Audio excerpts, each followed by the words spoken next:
कराची से काशिफ कादरी बात। मेरे वालिदा का सर बहुत दर्द करता है, कभी दिल दर्द करता है, कभी और सर दर्द तो ज्यादा होता है, सही नहीं होता, बहुत इलाज करता है, घर में चक्कर आता है। इंशाल्लाह इसका कोई इलाज बता दीजिए। रूहानी जज़ाकल्लाह खैर। अस्सलाम वालेकुम। वालेकुम अस्सलाम।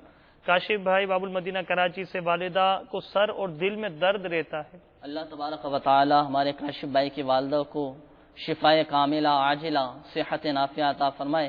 काशिफ भाई, आपकी वालिदा के लिए एक अमल पेश खिदमत है। या मुजीबू जो कोई 3 बार पढ़कर दम करेगा इंशाअल्लाह अज़्ज़ वजल दर्द सर दूर होगा।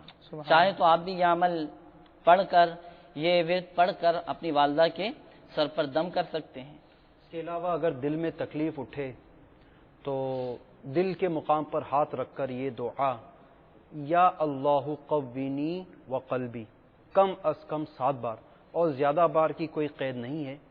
तो दिल के मुकाम पर हाथ रख के या अल्लाहु क़व्विनी व क़ल्बी कम अज़ कम 7 टाइम्स, और मैक्सिमम इसकी कोई क़ैद नहीं। तो इसे पढ़ता रहे, इंशाअल्लाह अज़्ज़ व जल दिल की तकलीफ़ में हैरत अंगेज़ तौर पर इफ़ाक़ा हासिल होगा।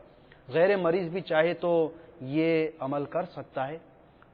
बिलखुसूस हर नमाज के बाद भी ये अमल करना बहुत मुफीद है। और जैसे ये तो दिल का वो मरज़ है कि जो जिस्मानी मरज़ जिसे कहेंगे, और एक काश के हम सब का एक ये जहन भी बन जाए कि दिल में बहुत सारे बातिनी अमराज भी जगह पा लेते हैं, जिनमें हसद है, बदगुमानियाँ हैं, इसी तरह तकब्बुर है, रियाकारी है, और न जाने मुसलमान से अदावत है, कीना है। ये सारी चीज़ें बंदा अपने दिल में इसको जगह बना देता है और फिर इसके इलाज के लिए फ़िक्र नहीं करता। तो ज़ाहिर है ये काशिफ भाई बाबुल मदीना कराची से अल्लाह ताला आपकी वालिदा को सेहत और शिफा अता फरमाए।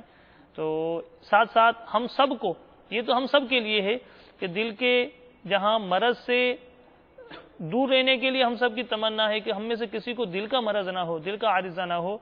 तो वहीं ये काश के दिल की बातिनी अमराज से भी दूर रहने का हमारा जहन बन जाए। इसके लिए अल्हम्दुलिल्लाह दावत इस्लामी के मदनी माहौल से वाबस्ता हो जाइए। दिल के कई ऐसे छुपे हुए अमराज होंगे जो हम नहीं जानते होंगे और शायद उसकी तरफ हमारी तवज्जो भी नहीं होगी, लेकिन हम माहौल में आ जाएंगे तो हमें उन बारीक ख़ताओं की तरफ भी तवज्जो दिला दी जाएगी और बड़े गुनाहों से भी बच जाएंगे, बज़ाहिर नज़र आने वाले छोटे गुनाहों से भी बच जाएंगे और यूँ इंशाअल्लाह रहमान आफ़ियत के साथ इस दुनिया में अपनी ज़िंदगी गुजारने में कामयाब हो जाएंगे।